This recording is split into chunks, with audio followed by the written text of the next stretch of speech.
नमस्ते दोस्तों, कैसे हैं आप सब। आइए जानते हैं स्टार्टअप से जुड़ी कुछ बड़ी छोटी खबरों के बारे में। प्रसार भारती के OTT प्लेटफॉर्म वेव्स ने लॉन्च के 1 महीने के अंदर ही 1 मिलियन डाउनलोड्स का आंकड़ा पार कर लिया है।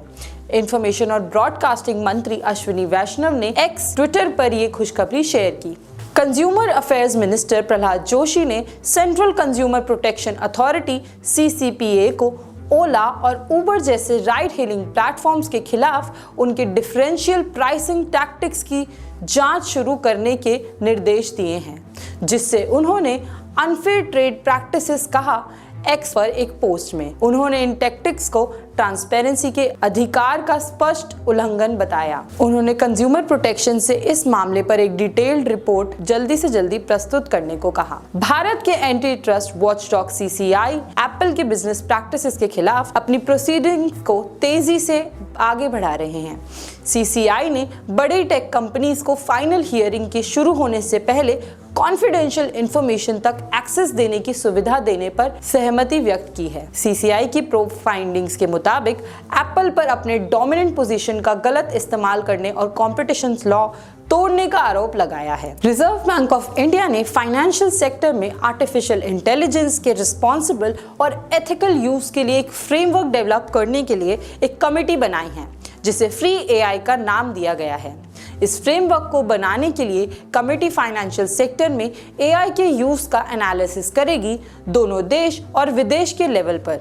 RBI ने अपने स्टेटमेंट में ये कहा है। पूर्व प्रधानमंत्री डॉक्टर मनमोहन सिंह का 26 दिसंबर को निधन हो गया।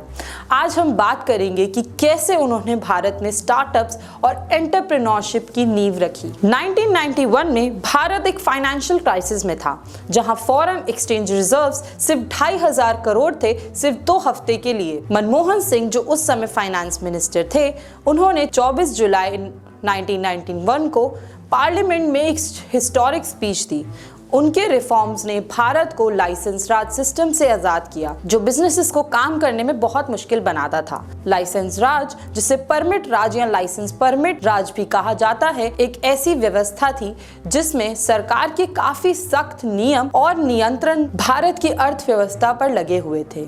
इस सिस्टम के तहत देश में किसी भी बिजनेस को चलाने के लिए लाइसेंस लेना जरूरी था। ये लाइसेंस लेना काफी मुश्किल होता था और इसी वजह से इस सिस्टम को लाइसेंस राज कहा गया, जो ब्रिटिश राज शब्द का एक खेल था।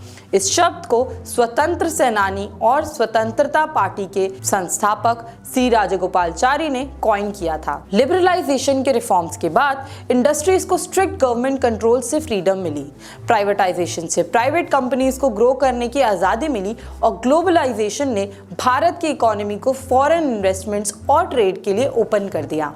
इन रिफॉर्म्स का असर ये हुआ कि बिजनेसेस को ज़्यादा लाइसेंस की ज़रूरत नहीं रही। इन्फोसिस के को-फाउंडर नारायण मूर्ति ने बताया कि पहले एक 1,500 का कंप्यूटर इंपोर्ट करने के लिए 12 से 24 महीने और 50 बार दिल्ली जाना पड़ता था। रिफॉर्म्स के बाद ये प्रॉब्लम खत्म हो गई और कंपनीज अपनी मर्जी से पब्लिक शेयर्स इशू करके पैसे रेज कर सकती थी। इन रिफॉर्म्स की वजह से इन्फोसिस और विप्रो जैसी कंपनीज ग्रो कर पाई। इन्फोसिस के फाउंडर्स भारत के स्टार्टअप इकोसिस्टम के बड़े इन्वेस्टर्स बन गए। टीवी मोहनदास पै ने जूम कार और लीशियस जैसे स्टार्टअप्स में इन्वेस्ट किया।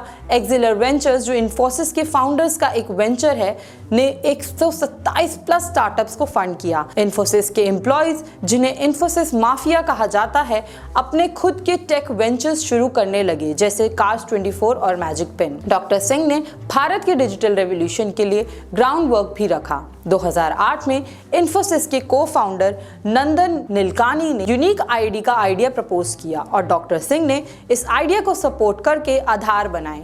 2012 तक आधार की eKYC फंक्शनैलिटी स्टार्ट हो गई, जो बिजनेसेस को कस्टमर वेरीफाई करने में हेल्प करती थी।